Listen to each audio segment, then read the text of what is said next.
Ripping frost, if you couldn't tell. Frozen gravel on top of clay and other crap. No snow this year, so it's hard.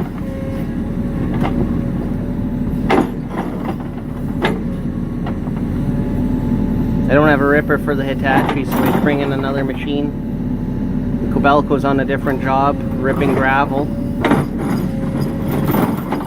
Never works very good.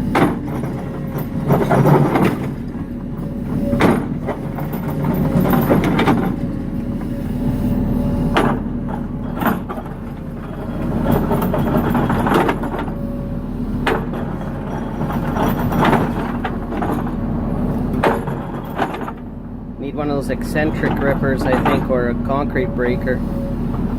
Maybe a combination of the two.